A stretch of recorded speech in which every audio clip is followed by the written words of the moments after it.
we're going to learn 12 surprising facts about relationships. Now, let's begin. Number 1. Natural irrationality.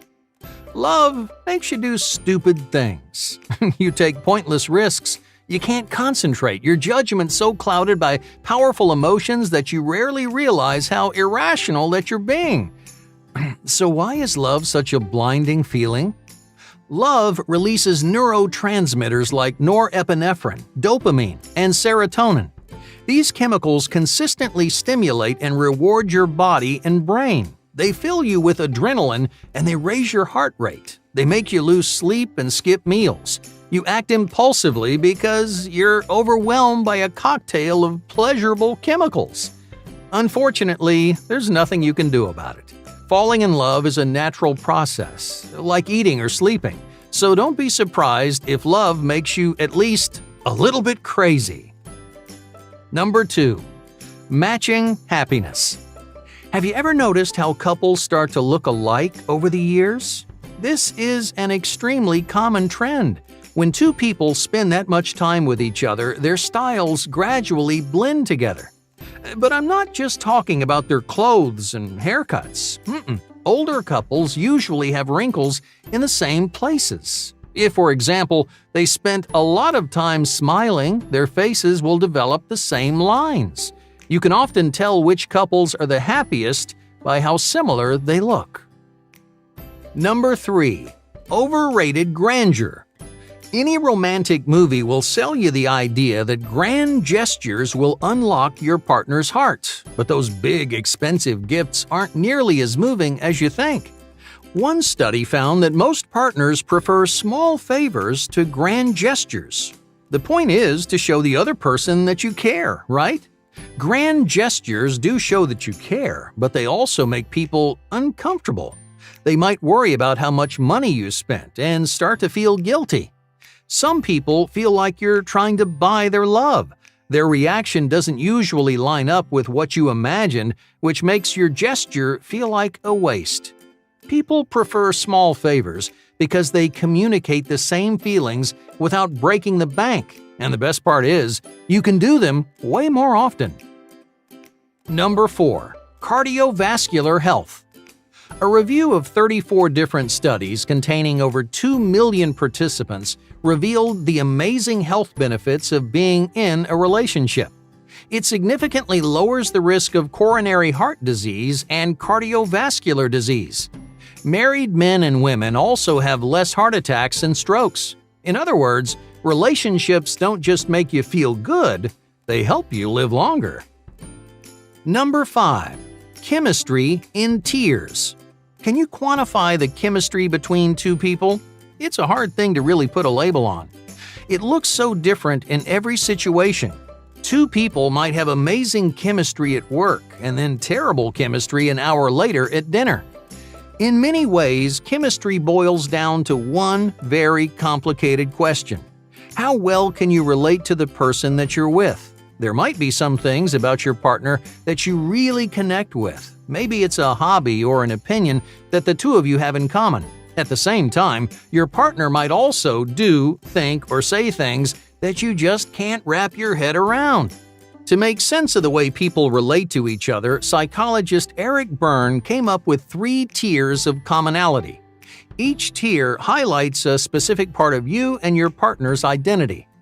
The first looks at how your core values and beliefs line up. Do you, for example, prioritize your family as much as your partner does? The second focuses on how you make each other feel. Think about whether or not your partner makes you laugh, or if you look forward to spending time with them. The third and final tier is how your identities intermingle. This is where finishing each other's sentences comes into play. If you relate to someone on this level, you can sometimes predict what the other person's thinking because you're probably thinking the same way. The best relationships have chemistry across the board, but not because each person has lived the same life. Real chemistry develops when your identities are both different and complementary. Number 6. Love conquers germs. Why doesn't it bother you when your partner does something gross? A study from the Netherlands found that this is one of the earliest signs of love, and probably the strangest too. Neurologically, passion and disgust aren't that far apart. When you're in love, those positive feelings tend to overwhelm the negative ones. Otherwise, most kinds of intimacy wouldn't really be possible. So if you don't mind when your partner picks their nose, you might be head over heels. Number 7. Synchronizing hearts. When two people fall in love, their heart rates start to sync up. This idea has been floating around for a while. It seemed like a myth until a study discovered that it's actually true. Researchers tested if people could align their heart rates when sitting across from each other. They split participants up into two groups. The first sat across from a random stranger, while the second sat across from their significant other. As you might have guessed, the first group didn't change at all, but the second did. Couples' hearts started to beat together. It turns out love really is more than just an emotional connection. Number 8. The romantic painkiller. Cuddling is often nicknamed the romantic painkiller. On the surface, it's a nice, intimate way to relax with your partner, but a few minutes of cuddling can have a major impact on your health. Mentally, cuddling is a great way to lower anxiety and relieve stress. It will immediately improve your mood by suppressing negative emotions like irritation and loneliness. Physically, cuddling is just as effective as most over-the-counter painkillers. It boosts your immune system, it mitigates pain, and it releases a flood of feel-good hormones. If you're ever stressed or in pain, a little cuddling can go a long way. Number 9. Sleep-deprived assumptions. A study from the American Academy of Sleep Medicine found that people who don't get enough sleep make the same faulty assumptions. Most people know that sleep deprivation lowers focus and productivity, but it will also make you see things that aren't there. In the dating world, this is a huge problem. Sleep-deprived people often mistakenly believe everyone is trying to flirt with them. Why? Well, because your prefrontal cortex doesn't work without sleep. You'll take risks and make really bad decisions, all because you didn't get your 8 hours. Number 10. Younger divorces. Not every relationship lasts forever. Even the most passionate, reliable partnerships can fall apart. Maybe you got sick of each other and fought over everything. Maybe your lives were naturally moving in different directions. Or maybe you just didn't pick the right person to spend the rest of your life with. For one reason or another, around 40% of marriages in the United States end in divorce. That's 1 in every 2 to 5 relationships. Now, that sounds like a lot, I know, but that number used to be even higher. In the 1980s and 90s, over 50% of marriages crumbled at some point. But why was the rate of divorce so high? A 2014 study suggests that age has a lot to do with it. 30 years ago, you'd probably get married between the ages of 18 and 23. More people were marrying young and starting families in their mid-20s. The problem is, you're not done physically and mentally developing at 18. Your body and brain will grow significantly over the next 10 years, and your environment will change even more.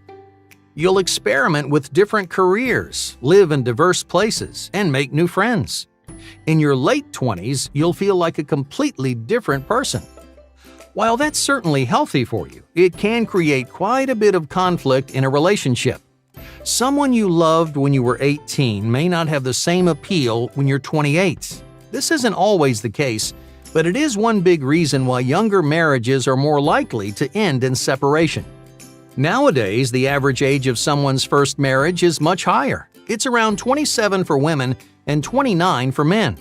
More people are putting off marriage to go to school and establish their career. And it's working wonders on the divorce rate. Modern rates are over 18% lower than they were just 10 years ago. Yes, less people are getting married now than ever before, but those that do are more likely to make it last. Number 11. Frustration attraction. The harder something is to get, the more you want it. That's just how your brain works. When something is blocking you from reaching your goals, you naturally fight harder. This works for any reward, from a fancy new phone to an unrequited crush. In the context of a relationship, psychologists call this frustration attraction. It's a strange phenomenon where breaking up with a partner makes them seem more appealing. A breakup is sort of like being told you can't have something. Even if you know it's a terrible idea, your brain will feel compelled to take them back anyway. Number 12. Total knowledge. You can never really know anyone inside and out. Our lives, thoughts, and memories are way too complex to share, no matter how long you've been together. Even if you don't know everything, you probably think you know your partner pretty well. Most people would say the same thing about their relationships. But one study says the majority of partners don't know as much as they think. Researchers wanted to see if there was a correlation between confidence and accuracy. In other words, does thinking you know more mean you actually do? The answer is a resounding no. In almost every case, partners knew way less than they thought they did. So, even if you've been with someone for years, there's still plenty left to learn.